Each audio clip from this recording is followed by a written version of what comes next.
I think playing your father, Richard Dormer, has one of the best lines in this movie. He explains war in the simple line of posh cunts telling dumb cunts to go and kill poor cunts, which is kind of a pretty much the history of war itself. Did you find yourself with a movie like this kind of readjusting your set on the whole idea of conflict, not only in the north but around the world, or were your kind of politics on such a thing pretty standard before you come in? Well, I'm an '80s kid, but I think it's always there in your psyche as an Irish citizen. What was before you?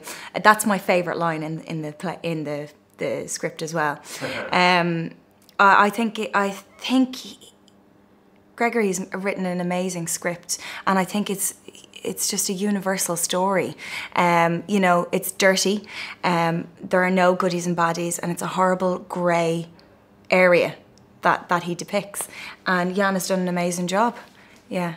I was thinking these scenarios, you know, especially with the North at that time, it's more hate than any kind of chance of love-hate. So I don't know whether you feel, though, with when it comes to movies like this, whether it can affect any kind of change, or whether it really can only reflect to a degree, or project, you know, the sort of situation, and hope that people kind of walk away with some better understanding or some feeling of both sides. Absolutely.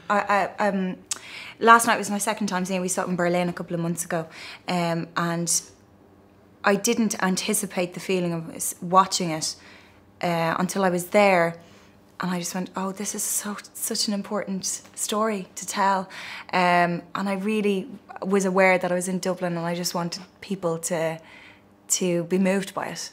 And you're an actor, so you're pro-war, right? Oh yeah. Okay, I wasn't sure. I know with her character Bridget, she's got this, you know, she's got a moment where she's got to, you've got Jack O'Connell's, you know, enemy soldier in her bed, and she's sort of nursing him. There's always in those scenarios that sort of strange attraction that happens between people on opposite sides, the Romeo and Juliet thing. That I don't know whether that was something you discussed with Jack, or whether, you know, Yann, or you had to sort of look at the script to sort of get an idea of how much of a sort of undercurrent is going on, because it's a lovely little kind of moment of almost, you know, it's a rest from the rest of the whole of the panic. Yeah, it is. And I think I think it's just a beautiful little scene. It's just so innocent in a way. They're just talking about David Bowie in the middle of all this. And she's saying she has relations in Nottingham. And he goes, "Oh, we don't like that." And it's like, why don't you like he's like, "Oh, our town doesn't like really those people from that area." And I was like, my character's like, "Why?" And he's like, "I don't know." And I just, that's so profound. Like that just speaks volumes about the rest of all the adults that are throwing the stones at each other. That's just a little aside, and it echoes something so much bigger and something so much more violent. Well, there's a thin line between patriotism and hate often, you know, just that idea that you're proud of your town or your family or your stretch of the road or whatever it might be, your football team.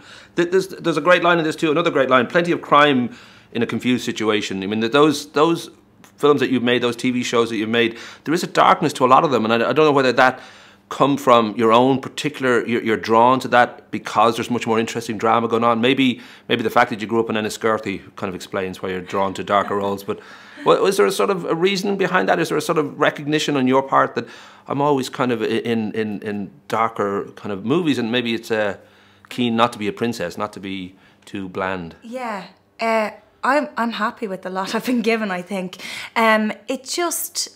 I've never really sought it out. It just happens to be whatever script is coming that's good, that I go, "Oh my God, I really want to be a part of that. I'm gonna see if I can do a good audition and be a part of that," because it's just about a story, and just coincidentally they happen to be very dark stories, very dark times.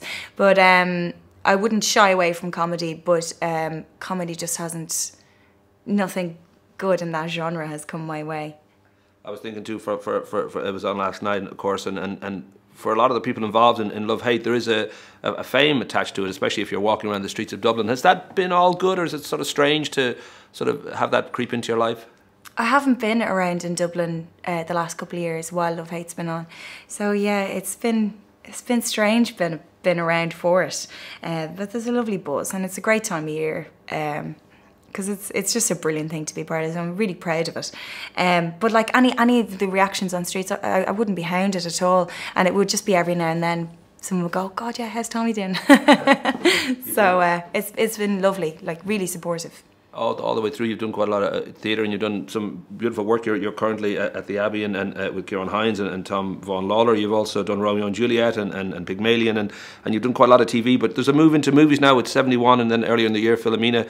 Would you have a plan about this? Would you sort of think, well, this is where I want to be, this is where I want to go, or is it sort of you really just have to go with it? What your career will happen and where you'll go eventually? And I have no idea. I have no idea.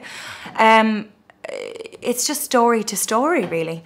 It's just story to story. And like I remember reading scripts for Happy Valley, and I read all 6. While I was on set for something, all 6 on my phone. I was nearly cross-eyed afterwards, going, "This is an amazing story, and I just want to be a part of it."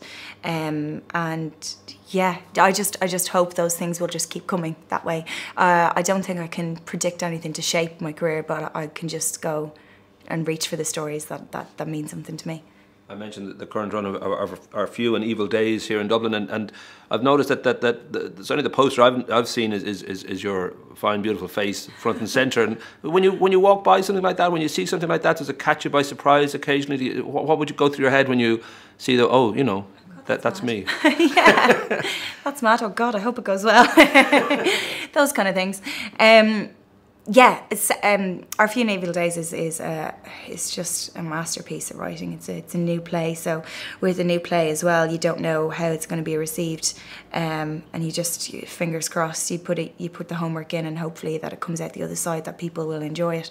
Yeah, it's dark as well, but it has been a wonderful experience. I have brothers in America, and they're obsessed with love-hate now, and there is always that potential for these things to trigger, work on the American stage or an American film. And I don't know whether you would have aspirations towards that. I think the only famous Charlie Murphy currently in America is Eddie Murphy's older brother, and he's hugely unsuccessful, so I don't think you need to worry about him. But would you have sort of hopes or plans about that? I think love-hate has given me a knock-on effect to open so many doors, and for so many other actors as well. It's given us a really solid platform outside Ireland. I don't think I would have been getting work in London, the work that I've been getting, without having work begets work, and love-hate's really special, and yeah, it has triggered a lot of stuff for us, so we'll always be grateful for that.